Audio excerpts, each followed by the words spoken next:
اللہ رب العزت نے قیامت تک کے مسلمانوں کو یہ پیغام بھی عطا فرمایا کہ اگر تمہارا ایمان سلامت رہا تو ہر میدان میں اللہ تمہیں اسی طرح کامیابی عطا فرمائے. لیکن یہ بھی حقیقت ہے کہ رسول اکرم صلی اللہ تعالیٰ علیہ وسلم کے جو فرامین ہیں انہوں نے اپنی سچائی کو اور انہوں نے اپنی اس حضور صلی اللہ علیہ وسلم کے علم کو واضح فرمایا ہے. آپ صلی اللہ علیہ وسلم نے فرمایا تھا کہ میری امت میں کمزوری آ جائے گی، بلکہ حدیث مبارکہ کا مفہوم یہ ہے کہ رسول اکرم صلی اللہ علیہ وسلم نے فرمایا میری امت پہ ایک ایسا وقت آئے گا کہ میری امت کو دشمن اس طرح ایک دوسرے کو پیش کریں گے مارنے کے لیے جیسے دسترخوان لگا ہو اور اس پر کوئی چیزیں پڑی ہو اور ایک دوسرے کو دعوت دی جا رہی ہو کہ تم بھی لے لو تم بھی لے لو. اس طرح میری امت ان اسلام دشمنوں کے درجے میں ہوگی کہ ایک دوسرے کو کہہ رہے ہو کہ تم بھی ان کو مار لو تم بھی مار لو. اب یہ جو صحابہ 313 بدر میں چلے گئے تھے ان کے لیے یہ بات بڑی پریشانی کا باعث تھا. عرض کیا رسول اللہ صلی اللہ علیہ وسلم کیا اس وقت مسلمانوں کی تعداد ہم سے بھی کم ہوگی؟ فرمایا تعداد نہیں کم ہوگی، تعداد بہت زیادہ ہوگی. یا رسول اللہ صلی اللہ علیہ وسلم جب تعداد زیادہ ہوگی تو پھر یہ وقت کیسے آ سکتا ہے؟ ہم تو 313 نکلے ہیں خالی ہاتھ آپ کی قیادت میں اور ہم نے ہمیں فتح و نصرت عطا فرمائی ہے. ان کی تعداد بھی زیادہ ہوگی. پھر یہ فرمایا ہاں اس کی وجہ کہ اس وقت کی میری امت دنیا کی محبت میں گرفتار ہوگی اور بزدل ہو جائے، انہیں زندگیاں پیاری ہوگی. آج ہم بالکل اسی جگہ پہ کھڑے ہیں. کبھی ہم امریکہ سے ڈرتے ہیں، کبھی ہم یورپ سے ڈرتے ہیں، کبھی ہم جناب کسی اور سے ڈرتے ہیں. ہمیں اتنا بزدل بنا دیا دنیا کی محبت. ہم جینا چاہتے ہیں، مرنا نہیں چاہتے. ہم کہتے ہیں اسلام کے لیے بات کر دی یہ نہ ہو قربانی دینی پڑ جائے بچ لو. یعنی جو بندہ نماز نہیں پڑھ سکتا وہ کیا قربانی دے. ہمارا تو اپنے اللہ سے تعلق اتنا بھی نہ رہا کہ ہم نماز ہی پڑھیں. صحیح مانو اکثر نماز پڑھنے والوں کو بھی نماز نہیں پڑھنی آتی لیکن پڑھ کر چلے پھر بھی نہیں قبول بھی اللہ فرمائے گا کچھ کر کے. یہ سیکھنا چاہیے. نئی گڈی کرو نا 70 لاکھ کی وہ چلانی نہ آتی ہو سلف مار کے نا چلاؤ تو ٹھوکو دیوار پچھوں میں آواز لاوا کوئی گل نہیں اللہ سکھا ہی دے گا چلانی چلاؤ. کہو یار بڑا پاگل بندہ سارا نقصان ہو گیا تو یہ کرنا ہے. اگر 70 لاکھ کی گاڑی آپ اللہ پہ ڈال کے نہیں چلاتے تو پھر نماز بھی یوں اللہ پہ نہ ڈالے کہ اللہ قبول فرمائے گا. جب اللہ کے حبیب صلی اللہ علیہ وسلم نے واضح فرمایا طریقہ تو ہمیں سیکھنا چاہیے. ہاں سیکھنے میں جب تک نہیں ہماری زبان پہ آتا یا کوئی کمی ہوتی ہے تو اس پہ تو امید کی جا سکتی ہے. لیکن ایک بندہ سیکھنے نہ چاہے، ایک بندے میں یہ تڑپ ہی موجود نہ ہو کہ میں سیکھ لوں. اب نماز جنازہ فوت ہونے والے بندے کا حق ہے باقی مسلمانوں پہ کہ وہ اس کے لیے دعا کریں، نماز جنازہ پڑھیں. کتنے مسلمان ہیں جن کو نماز جنازہ آتی کہ وہ تلخ حقائق ہے جن سے آنکھیں بند کر کے ہم آگے نہیں بڑھ سکتے. جو کمیاں ہم میں رہ گئی چلے ہم نہیں سدھار سکتے تو اپنے بچوں کو تو کم از کم ہم بچپن سے ہی ان کمیوں سے پاک کرنے کی کوشش کریں. ان چیزوں سے ہم جو کمیاں ہماری ہیں ان میں کم از کم نہ جانے. جہاں ہم اپنے بچوں کی اچھی تعلیم کے لیے کوشش کرتے ہیں وہاں بنیادی تعلیم تو یہ دین کی تعلیم جس پہ بچے کو وضو، غسل، نماز، کلمے، قرآن کریم اوپر دیکھ کے کم از کم پڑھنا یہ اس کا حق ہے کہ اسے والدین کی طرف سے یہ سکھایا جائے. اور اس میں ہمارا اپنا کہ جب ہم نہیں ہوں گے ہمارے بچے نمازیں پڑھیں گے تو قبر ہماری ٹھنڈی ہوگی. آپ جتنا مرضی ان کو اعلیٰ تعلیم دلوا لیں، یورپ کی یونیورسٹیوں سے پڑھوا لیں، قبر میں اس تعلیم کا آپ کو کوئی فائدہ نہیں ملنے والا. لیکن یہ ایک ایسی تعلیم ہے جس کا فائدہ آپ کو یقینی مل رہا ہے. لیکن ہم اس طرف توجہ کرنے کی بجائے ادھر بھی تعلیم کی نیت سے نہیں، بدقسمت یہ ہے کہ چلو ادھر بھی تعلیم کی نیت سے ہم چلے نا، پھر بھی وہ سمجھ آئے کہ وہاں بھی ہماری نیت یہ ہوتی ہے کہ بچے کی نوکری اچھی مل جائے. انسان بنانا وہاں بھی مقصد نہیں. اب جتنے پڑھے لکھے لوگ ہیں، جتنے وہ ظالم ہیں، میں سمجھتا ہوں بغیر پڑھا وہ بندہ اتنا ظالم نہیں. یہ جتنے بڑے بڑے افسر ہیں، کیا یہ جاہل لوگ؟ دنیاوی اعتبار سے تو ڈگری ہے، لیکن ان کے سینوں میں دل نہیں. ان کی نسبت جو ایک عام آدمی ہے جس نے اسکول کا منہ بھی شاید نہ دیکھا ہو، کبھی کلاس کے اندر ایک دن بھی نہ بیٹھا ہو، اس کا دل دوسروں کے لیے پھر زیادہ بڑا ہے. آپ کے جتنے یہ جج بیٹھے کیا یہ جاہل؟ لیکن لاکھوں کیس ہائی کورٹ اور سپریم کورٹ کے اندر فیصلوں کے منتظر ہیں، یہ جج فیصلے نہیں کرتے. اور میں نے اس دن بھی آپ کو عرض کیا تھا کہ سپریم کورٹ کی ایک جج کی تنخواہ ملتی تھی، باقی اس کے پیٹرول اور یہ جو عیاشیاں ہیں یہ نہیں. صرف بیسک سیلری جو وہ لے رہا ہے آپ کو میرے ٹیکس کے پیسوں سے 17 لاکھ روپے، اس سے زیادہ 17 لاکھ روپے مہینے کی. کس چیز کی؟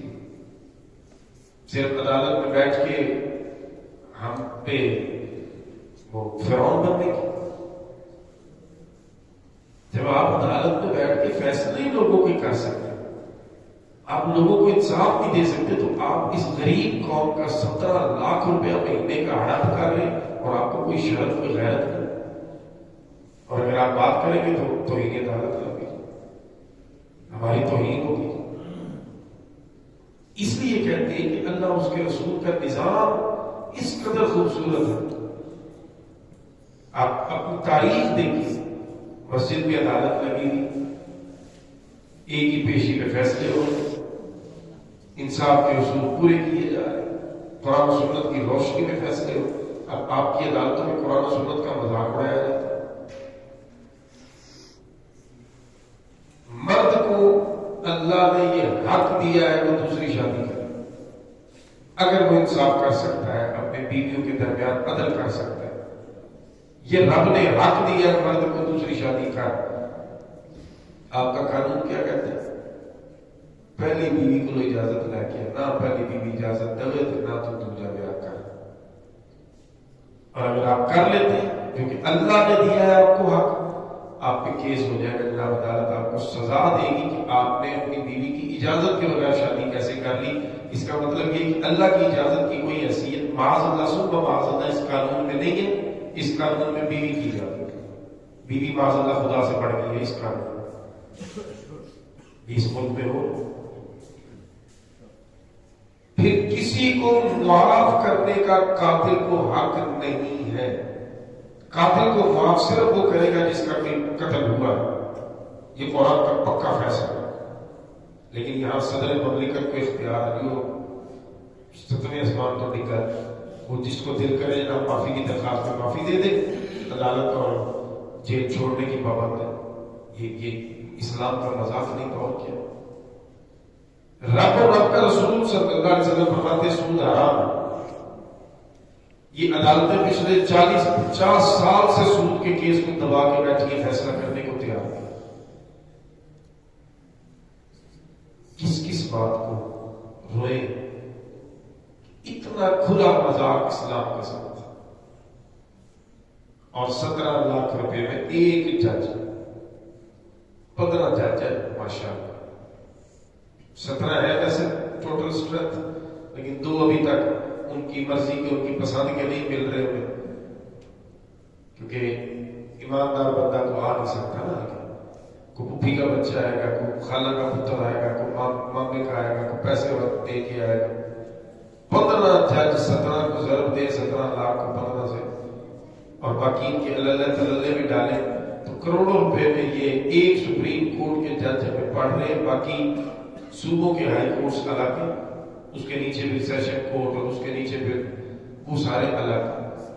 یعنی جوڈیشری صرف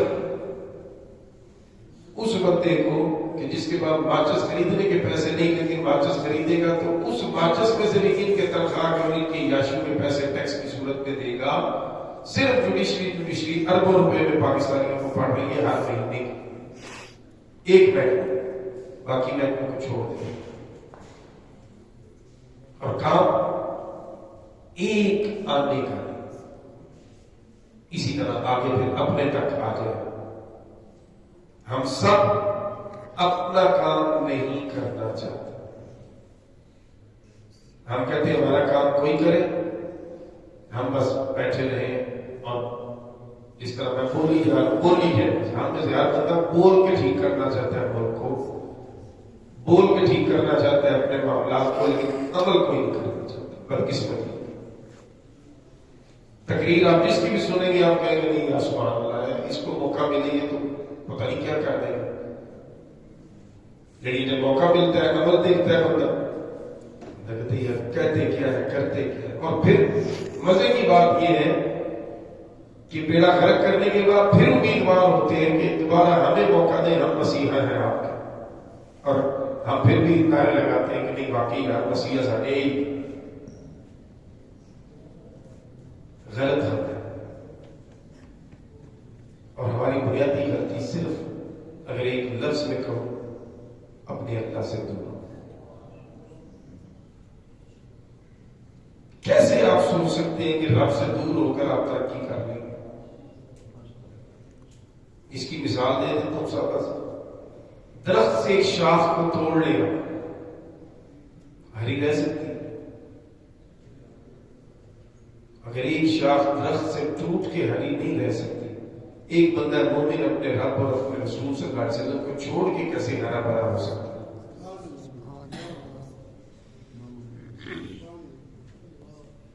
ہم کٹ کے ہرے بھرے ہونا چاہتے ہیں. بھئی کٹا ہوا پاؤں میں روندا جاتا ہے. پتا اتنی دیر ہی قابل احترام رہتا ہے جتنی دیر اپنے درخت سے لگا رہتا ہے. درخت سے گرا ہوا پتا پاؤں کے نیچے مسلا جاتا ہے، کچلا جاتا ہے، اس کی عزت کوئی نہیں کرتا. پھول بھی ہو بھلے، جو توڑ لیا جائے اسے بھی پھینک کے پاؤں کے نیچے ہی ہوتا جاتا ہے.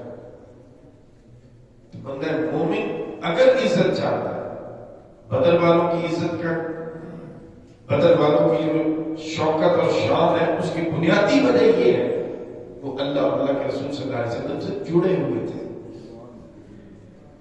اور اللہ نے ان کو کامیاب بھی فرمایا، کامران بھی. اور آج بھی کوئی جڑے تو صحیح.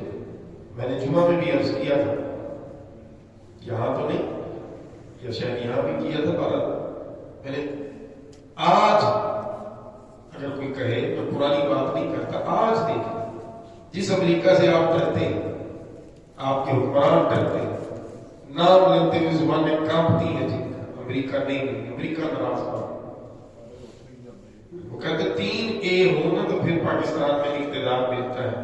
3A امریکہ، آرمی، اللہ انہیں سے انہیں بچ پایا ہے میں نے، کیونکہ وہ کہتے ہیں ایڈے بھی کافر نہیں ہوئے ایسے تھوڑے دن مسلمان، ورنہ 2A زیادہ وہ کہتے ہیں. یہ ساتھ ہونا تو بندے کو حکومت پکی ہے، ایک امریکہ ایک آرمی.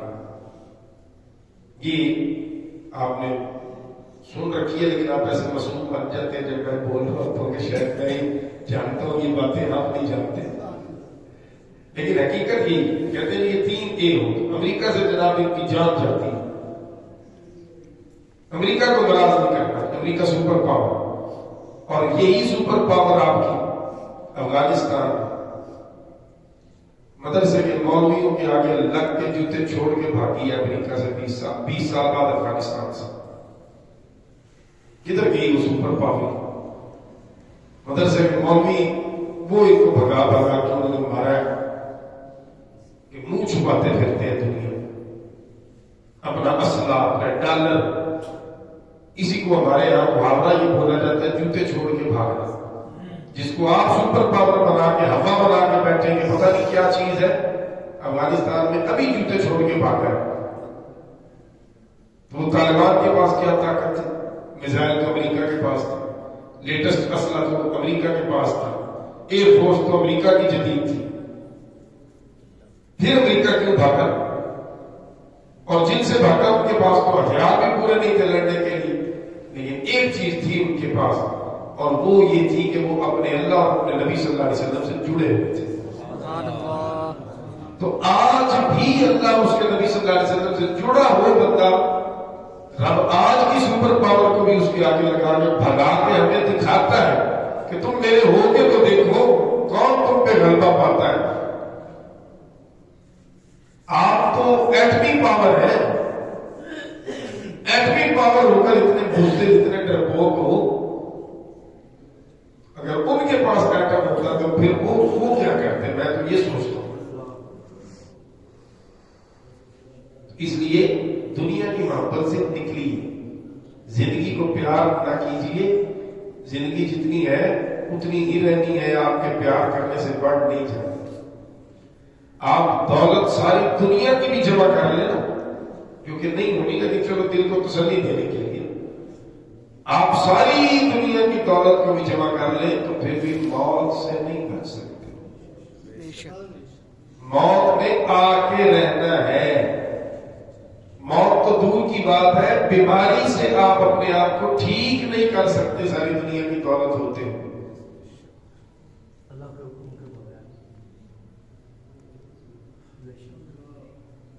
اس لیے اللہ کی بارگاہ میں جھکیے، اپنے اللہ سے اپنے تعلق کو مضبوط کیجیے، جس طرح بدر والوں نے عملی طور پہ کر کے دکھایا ہے.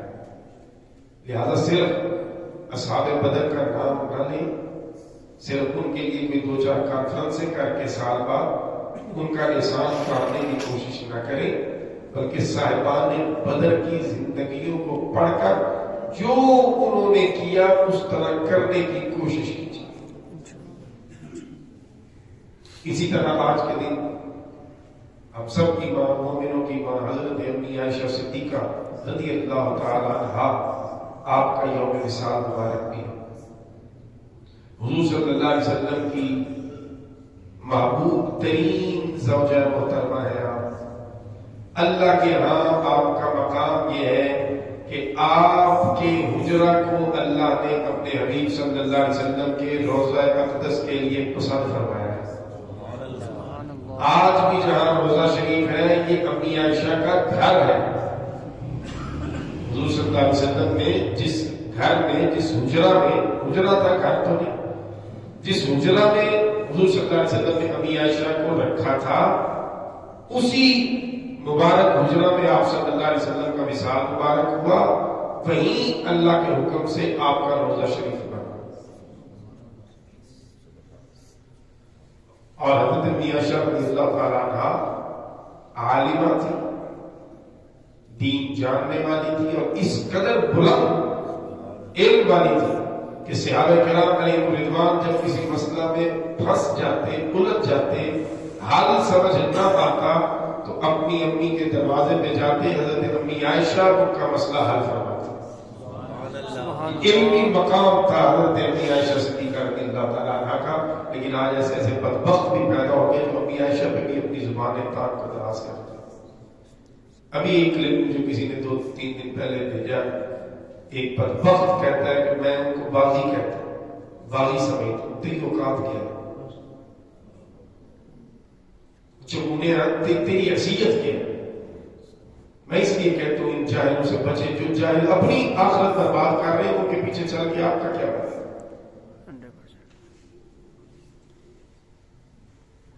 کس کو باغی کہہ رہے ہیں؟ مومنوں کی ماں کو باغی کہہ رہے ہیں.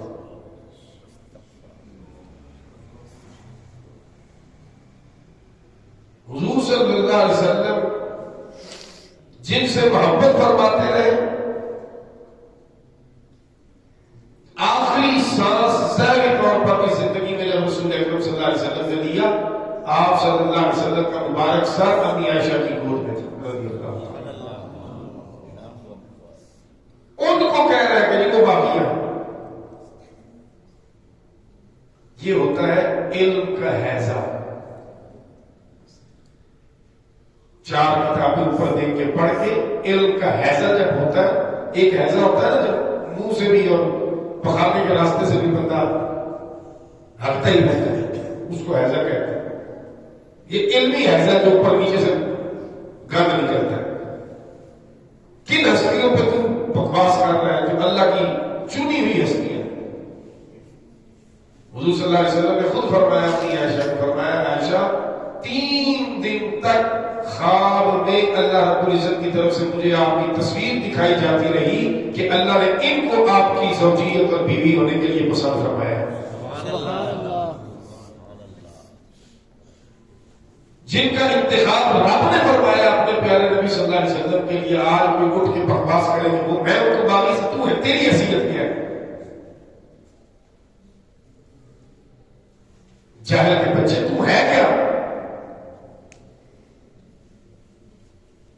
اور میں حیران ہوتا ہوں کہ ہم ایسے کیا تھا اسکول کو اگر مسجد میں بیٹھو، لیکن جب ماں کی بات ہے تو پھر غیر مند اولاد جو ہے ان کے جذبات قابو میں نہیں رہتے۔ لیکن مجھے حیرانی ان پہ ہوتی ہے جو ایسے جہلوں کے پیچھے لگتے ہیں کہ یہی پڑھا سکالت میں شیطان بھی پڑھا، وہ پیچھے لگ رہا تھا، علم تو تھا نا شیطان کے پاس میں، تو شیطان پپا والوں کے پیچھے پڑھتا اور بہت بڑا سکالت تھا کیونکہ علم تھا شیطان کے پاس۔ علم کتنا تھا اس کے بعد؟ اللہ نے لڑ گیا، علم پہ لڑا تھا نا۔ اللہ نے سجدہ کر کہا نہیں میں کیوں خلقتہ من نار وخلقتہ من طین، یا اللہ میرے کو آگ نہ بنایا کہ وہ مٹی نہ بنایا، میں نے سجدہ کیا کرا؟ یہ اس کا علم تھا جو اس کو لے ڈوبا۔ اب آپ اس کے پیچھے نہ پڑے، آپ کہیں شیطان بڑا علم والا تھا، اللہ نے پتھر لایا، اللہ سے علمی ڈیبیٹ کی، اللہ کو تو ہے ہی کچھ نہیں سی، شیطان کتابی سی، اللہ کو کتاب میں سے شیطان کتابی سے پڑھی لکھی گل کرتی سی، وہ پڑھی لکھی گل کو سمجھنے واسطے ایتھے دماغ چاہیے، ادھر نہ صرف دماغ چاہیے بلکہ اس مالک کا اور مالک کے رسول صلی اللہ علیہ وسلم کا فضل چاہیے، پھر سمجھ آتا ہے کہ یہ لکھا ہوا کیا ہے۔ لفظ جو ہے نا وہ نہیں سمجھاتے، لیکن جب کرم ہوتا ہے تو پھر دل آپ پر انکشاف کرتا ہے کہ یہ لکھا ہوا اس کا صحیح معنی کیا ہے۔ تو جو اپنی ماں کی عزت پہ ہاتھ ڈال دے، میں کہ اس مردود انسان کا چہرہ دیکھنا پسند نہ کروں، اس کی بات سننا تو دور کی بات ہے۔ جس انسان سے مومنوں کی ماں کی عزت محفوظ نہیں، کیونکہ باقی کون ہوتا ہے، باقی کا انجام کیا ہے، صرف یہی دیکھنے جا رہے، صرف گوگل پہ یہی سرچ کرنے اسلام میں باقی کا انجام کیا ہے، باقی کی سزا کیا ہے، باقی کا مرتبہ کیا ہے۔ آپ کانوں کو ہاتھ لگائے گا کہ اتنی جرأت، اتنی جسارت،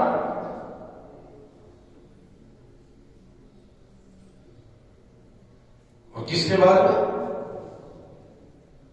آخری سانس کے وقت بھی گول مبارک میں ساتھ باقی ساری بیویوں کو چھوڑ کے ان کی کیوں تھا؟ صرف اس کے لیے اللہ جانتا تھا کہ دنیا بھونکے گی عائشہ کو۔ اللہ نے آخری وقت میں بھی حضور صلی اللہ علیہ وسلم کا سر اقدس ان کی گود میں رکھ کر ہم جیسے ان سے پیار کرنے والے بچوں کو حوصلہ دیا تھا کہ حوصلہ رکھنا، یہ بھونکنے والے جو مرضی بھونکتے رہے، تمہاری ماں آخری وقت تک حضور صلی اللہ علیہ وسلم کی وفادار رہی۔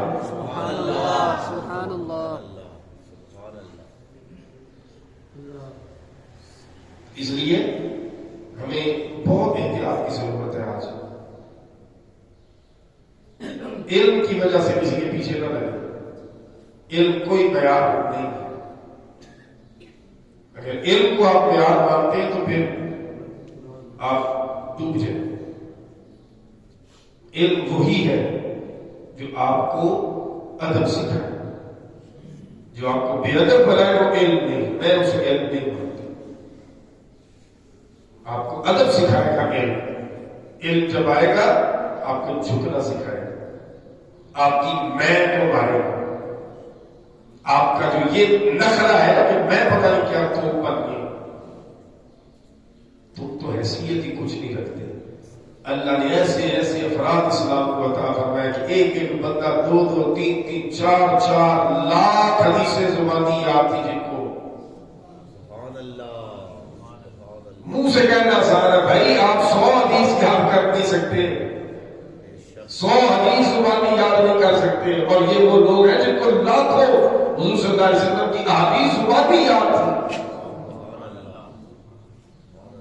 کس قدر وہ بڑے لوگ تھے، لیکن کسی ان بڑوں میں سے کسی ایک نے یہ جملہ نہیں لکھا جو آج کے یہ نئے نئے محقق یہ میٹرک نکل کے اپنی اس میڈکی جو ہے یہ نکلتی ہے برسات میں گندگی میں سے، اور یہ ٹین ٹین کرتی ہے، اور ہم ان کو جناب اسکالر بنا کے پروجیکٹ کرتے ہیں. پتہ نہیں یہ کیا چیزیں پیدا ہو. اس کی وجہ کہ جو ہماری طبیعت کے مطابق بات کریں ہم کہتے ہیں یہ ٹھیک ہے. ایک اور فتنہ ہے، وہ کہتا ہے جی تراویح نماز ہی کوئی، وہ غامدی نام کا کہتا ہے تراویح نماز ہی کوئی. اچھا میں نے وہ پورا کلپ اس کا سنا، میرا دل کہ کیا اس کو میں کہوں. ایک طرف کہہ رہا ہے تراویح کوئی نماز نہیں، اب ذرا آپ نے دھیان کرنا ہے، تراویح نماز کوئی. اسی کلپ میں کہتا ہے کہ حضور صلی اللہ علیہ وسلم جو تہجد کی نماز پڑھتے تھے یہ وہ ہے. تراویح نماز ہی کوئی نہیں سرے سے. اگلے سانس میں کہتا ہے یہ تہجد کی نماز. تو اپنی نفی خود کر رہا ہے، کبھی تو کہہ رہا ہے ہی نہیں، کبھی تو کہہ رہا ہے.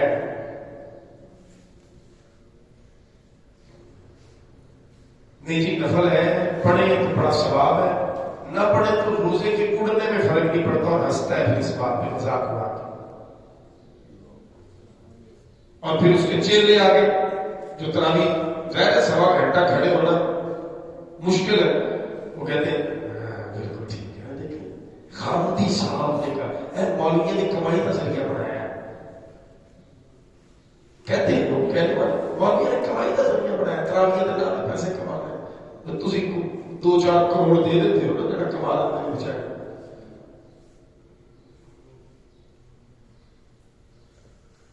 اور مولوی تو پھر آپ سے چندہ لے کے مسجدوں کے نظام چلاتے ہیں نا. یہ جو خبیث لوگ ہیں یہ عالمی طاقتوں سے پیسے لے کر آپ کے دین کو بگاڑنے کی کوشش کرتے ہیں.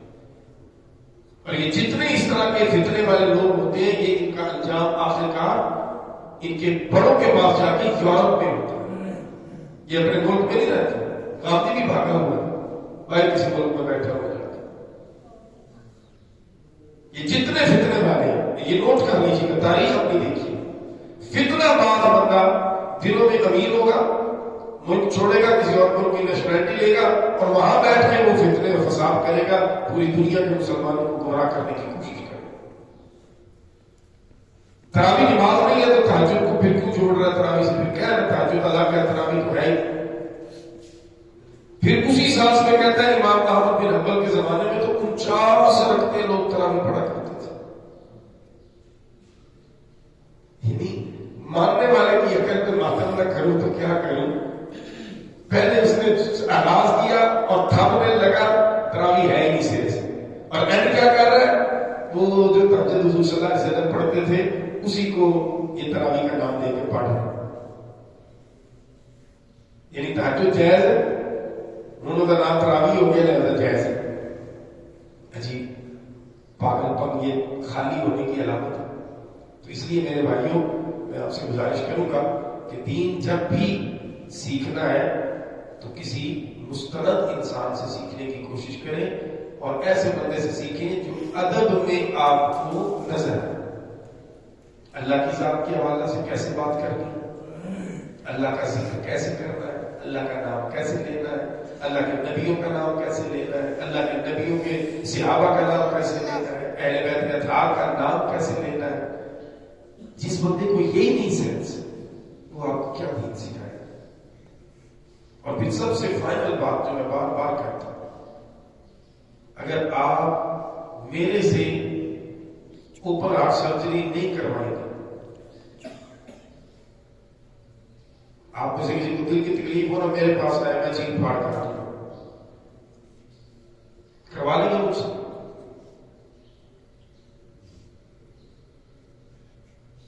کیوں؟ آپ کہیں گے آپ کی فیلڈ نہیں، آپ کے پاس تجربہ نہیں، آپ کے پاس ڈگری نہیں ہے، آپ نے کسی میڈیکل یونیورسٹی میں پڑھا نہیں، آپ سرجن نہیں، آپ سے کیوں آپ دل کی سرجری کروائیں؟ ہمارا مرنے کا کوئی ارادہ نہیں. تو جب آپ کو اتنا پتا ہے کہ جب تک میں کسی یونیورسٹی سے نہیں پڑھتا، میں میڈیکل کی ڈگری نہیں لے لیتا، آپ مجھے اس قابل نہیں مانتے کہ آپ مجھ سے اپنا آپریشن کروائیں، اپینڈکس کا آپریشن ہی کروائیں، یا دین ایڈے سستا سمجھا ہے جڑا اٹھ کے بیٹھے تجھے تو پیچھے ٹور پاؤ کہ نہیں جی کیا بات ہے، کتابیں پڑھتا ہے، کتابیں رکھی ہوئی سامنے، تو میں میڈیکل کی کتابیں 500 لے آ گئے تھے رکھ لینا، کل تو پھر لے آئی جو جناب کٹ بات کرائی جو میرے کو، ہمیں تھوڑا سا میں تکلیف میں ہوں اس وقت، اتنا دلیری کہ ہماری ماں کو باقی کیا دیکھو بد نصیب، اور ہم اس کو جناب پھر بھی آنکھیں بند رکھیں کہ نہیں ٹھیک ہے جی، نہیں ایسا ہونا چاہیے۔ قیامت کے دن پھر کھڑے ہونا ہے، یہ منت ہو کو ناصب بھی امام ہی فرماتا ہے ہم ہر بندے کو اس کے امام کے ساتھ بلائیں گے، اگر آپ ایسے بدبخت کے پیچھے کھڑے ہوں گے اس وقت میں پھر حضور صلی اللہ علیہ وسلم نے پوچھ لیا کہ تیری ماں کو جو یہ کہتا تھا تم اس کے ساتھ تھا، جا پھر آج اسی کے ساتھ سوچ لیں پھر آپ کا کیا ہوگا، اور اگر آپ اتنا حوصلہ رکھتے ہیں ٹھیک ہے جائیں، ہمیں تو کوئی پرواہ، سامنے میں کوئی فرق نہیں پہنچا، ہمیں تو بچانا چاہتے ہیں، آپ کو حضور صلی اللہ علیہ وسلم کے اس حکم کی تعمیل کرنا چاہتے ہیں، دعوت دینا چاہتے ہیں، آگے مرضی فیصلہ آپ کا اپنا ہے، آپ جہنم کے راستے کی طرف جانا چاہتے ہیں آپ کا اختیار، جب رب نہیں روکتا زبردستی تو میں کون ہوں تو کسی کو روکنے والا، جنت کے راستے کی طرف جانا چاہتے ہیں تب بھی آپ کی چوائس ہے، لیکن یہ یاد رکھیے گا کہ جب کوئی بندہ یہ کہتا ہے نا تراویح کی نماز نہیں ہے، تو وہ خلیفہ دوم امیر المومنین حضرت عمر فاروق رضی اللہ تعالیٰ عنہ پہ اٹیک کر رہے ہیں، وہ پوری امت کی 1400 سالہ تاریخ پہ اٹیک کر رہے ہیں۔ آپ کا حوصلہ ہے اگر آپ سب کو غلط مان سکتے ہیں سبحان اللہ، خامدی جیسوں کو مانے، اور اگر آپ کہتے ہیں کہ نہیں حضور صلی اللہ علیہ وسلم کے صحابہ اور بالخصوص خلفائے راشدین مہدیین غلط نہیں ہو سکتے، یعنی امت میں کتنا اختلاف ہے، تراویح کی رکعتوں پہ بھی اختلاف ہے، ایسا شیخ صاحب 8 پڑھ رہے ہم 20 پڑھ رہے، اختلاف ہے لیکن انکار کوئی نہیں کرتا، 8 پڑھنے والا تراویح کہہ کے پڑھتا کہ اس کا نام تراویح، حضور صلی اللہ علیہ وسلم نے یہ تراویح پڑھی ہے 8، ہم کہتے ہیں کہ جناب 20، یہ اختلاف ضرور ہے امت میں، لیکن یہ اختلاف کہیں بھی نہیں کہ ہے نہیں، سرے سے نماز کوئی نہیں، یہ کسی نے نہیں آج تک تعداد میں وہ ٹھیک ہے سمجھ آتی ہے چیز، اس پہ ان کے پاس بھی دلیل حدیث وہ بھی دکھاتے ہیں کہ یہ دیکھیں حضور صلی اللہ علیہ وسلم نے 11 رکعتیں پڑھی، 11 رکعتیں حضور صلی اللہ علیہ وسلم نے پڑھی، ہمارے وہاں کہتے ہیں 20 پڑھی، اختلاف اس بات پہ ہے، لیکن اس پہ کوئی، لیکن وہ اس لیے ٹائم بہت زیادہ ہو گیا، یہ ضروری چیزیں تھی جو آپ سے ڈسکس کرنی تھی کہ ہمیں بہت احتیاط کی ضرورت ہے، آنکھیں بند کر کے صرف ایک ہستی ہے جن کے پیچھے چلا جا سکتا ہے، نبی پاک صلی اللہ علیہ وسلم، ادروائز میں کوئی ہم انسان خطا کے پتلے ہیں، میں بھی غلط ہو سکتا ہوں، کھلے دل سے کہوں میں بھی غلط ہو سکتا ہوں، میری بھی ہر بات آپ کے لیے بائنڈنگ نہیں ہے، فائنل نہیں ہے، میں جو بھی بات کروں آپ کا حق ہے، آپ اس کو اس سے اختلاف کر سکتے ہیں، آپ اس کو نہیں مان سکتے، آپ اپنی رائے کو جو قرآن سنت کے تابع ہو آپ اس کو عمل میں لا سکتے ہیں، اس پر کوئی جھگڑا نہیں ہے، لیکن آنکھیں بند کر کے صرف ایک ذات پہ ہم کہہ سکتے ہیں کہ نہیں جو انہوں نے فرما دیا بس وہی، اس کے آگے کوئی آرگومنٹ نہیں، کوئی سوچ نہیں، کوئی لاجک نہیں، وہ رسول اکرم صلی اللہ علیہ وسلم کی ذات ہے۔ اللہ تعالیٰ ہمیں ان حقائق کو سمجھنے کی توفیق عطا فرمائے۔ اللهم صل على سيدنا محمد وعلى آله وصحبه سيدنا محمد وبارك وسلم عليه۔ الہ العالمین دین سمجھنا سمجھانا ہمارے لیے آسان فرما، جو دین ہم سمجھیں اس کے صحیح معنوں میں اس کے حقائق اس کی معرفت سے ہمارے سینوں کو روشن فرما۔